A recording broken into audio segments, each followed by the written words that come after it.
everyone. After a long time I have returned with another review. I guess it's been many months, but today I have come with another very special guest. So I would like to introduce my principal of Pathshala Nepal Foundation, Bishownath Kandel sir. So okay sir, how do you feel? Because you said this is your first time interviewing with a student, right? True. So I'm feeling very happy because I can see how you're growing your confidence level, your skill and knowledge in terms of telling stories and interviewing people. So I'm happy because you are developing and growing yourself, and at the same time it's my first interview to a student of Pathshala itself. So yes, very happy. Thank you sir.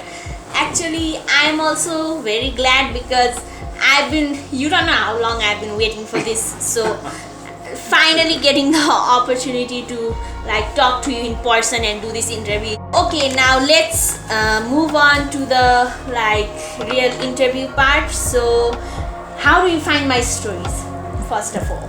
Oh, most of your stories are informative, meaning they give some information to the audience, to the listeners or the viewers. So that's really a good part.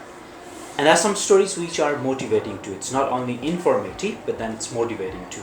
So in that sense, it's really good for the students, especially for the students, and even for the teachers and all the audience to go through your stories. It's beautiful.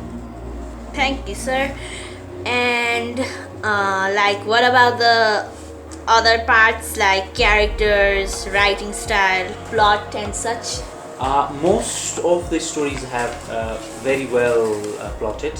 At places definitely, since you're also learning, sometimes I feel like the pace is too slow and sometimes I feel like the pace is too fast. But then it is also for the students, that is why maintaining that pace and telling their stories to all kinds of audience, that's beautiful. Okay sir, you may have noticed that from the beginning we have improved in many other ways, like in thumbnail style we have changed, and if you may have noticed from story 11 onwards we have also put the sound effects and music. So how do you feel about that? Actually, that gives more life to the stories. When you just say verbally and there's no sound at the background, it's a kind of plain story. But then when there's music, people also flow with the music. They try to connect what actually you mean to say, and they go through those emotions too. So adding music is really beautiful part. Okay sir. And also I have in the future I have a plan of making animations. Oh wow. Yeah, it would be even better that way, right? Definitely, because there are different kinds of learners. Some are good simply by listening, they can catch up the things. Whereas some are more visual, they need to see what's happened, all those actions, right? So if you add animations, especially for those students who are very good at visuals and who learn through visuals, the movements of all those pictures, I guess that will be more beneficial for them. And definitely it will be more like watching a movie, and it will be more interesting too. Yes, that is my opinion too, because sometimes I watch my own stories and I myself feel like just watching me tell the stories is not enough, and if there was something visual experience, then it would be a completely different experience. What do you think of the technical aspects of the stories? How strong are they? You even conclude it so well, like telling something about the stories at the end as the conclusion. So that's one of the very good aspects. What I believe here is, since I have not gone through all your stories, you might have covered it already.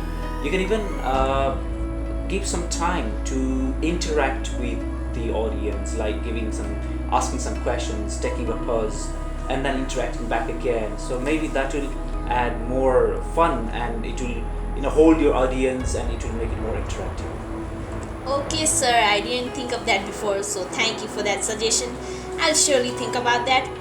And another aspect is English. So as you know, I obviously make stories in English. So how do you find my grammar, pronunciation, and I mainly try to follow the native way of speaking, which is British, and but sometimes according to the like location of the characters, I try to make the different accents also. Like in one story, I made the accent of a Texan. How do you find that aspect?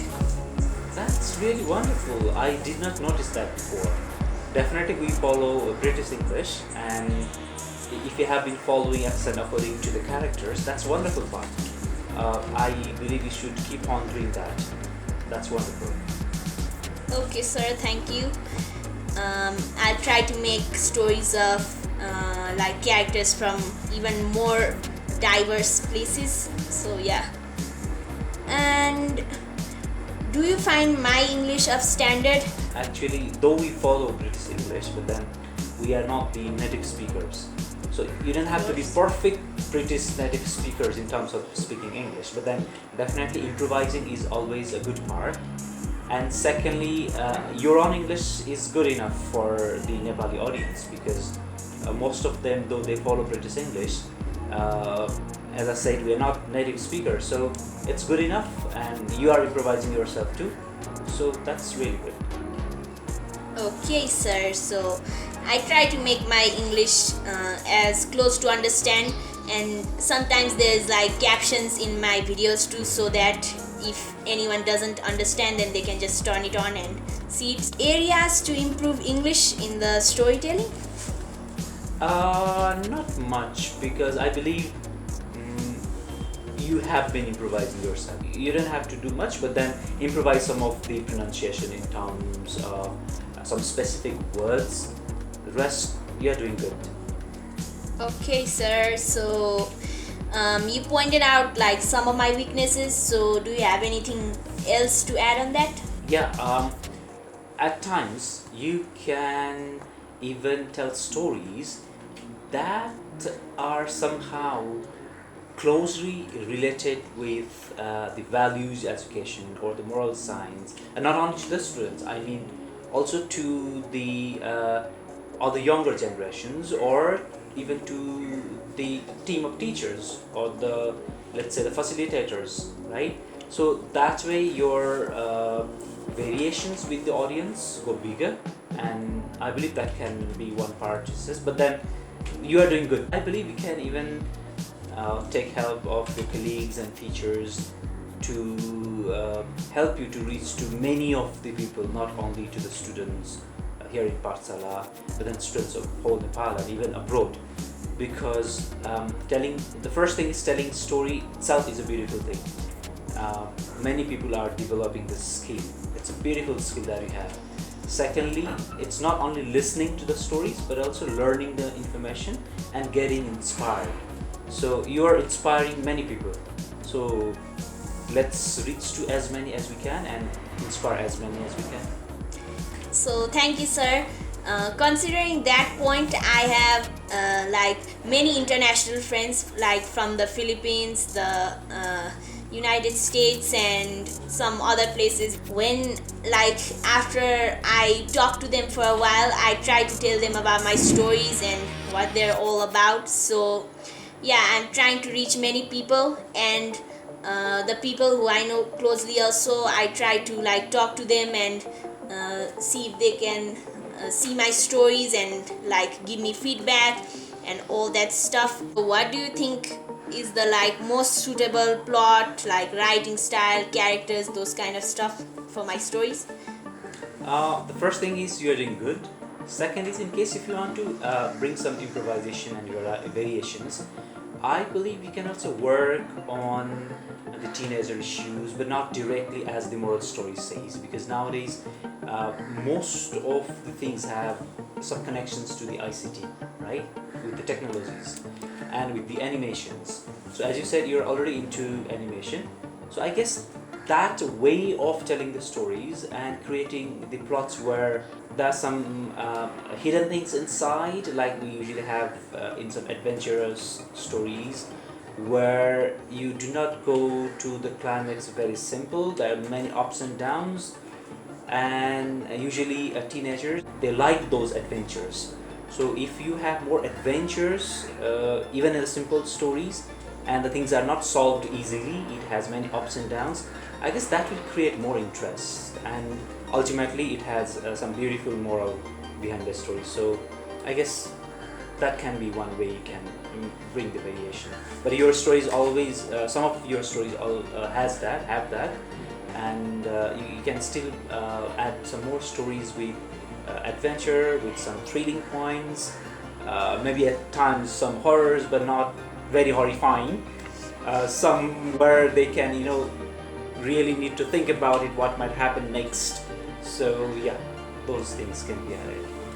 Okay, sir, I'm very glad for your suggestion, and you talked about all those things, and I try to do that to the best of my abilities. I try to make the inner conflict of the characters, like what should I do next, and if I do this, what will happen.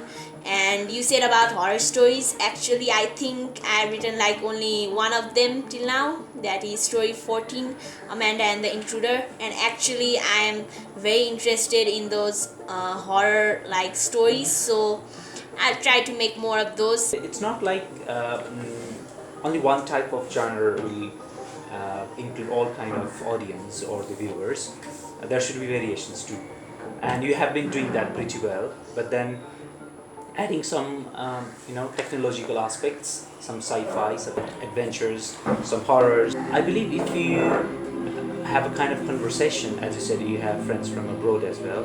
If you kind of take the suggestions and feedback regarding, as you do sometimes, what would interest them more? What would what they like you to cover, the kind of stories in the upcoming episodes? I guess that way you can cover their interest part too. Okay, so I think we have reached the end of the interview or review today. So before I say bye to you all, I would like sir to say something. I would like to request everyone to like, subscribe, learn, relearn, and keep on learning amazing stories that Seek always bring in front of you. All the best. Thank you, sir. So I guess I don't have to repeat that. For now, bye guys. Wonderful. Yeah.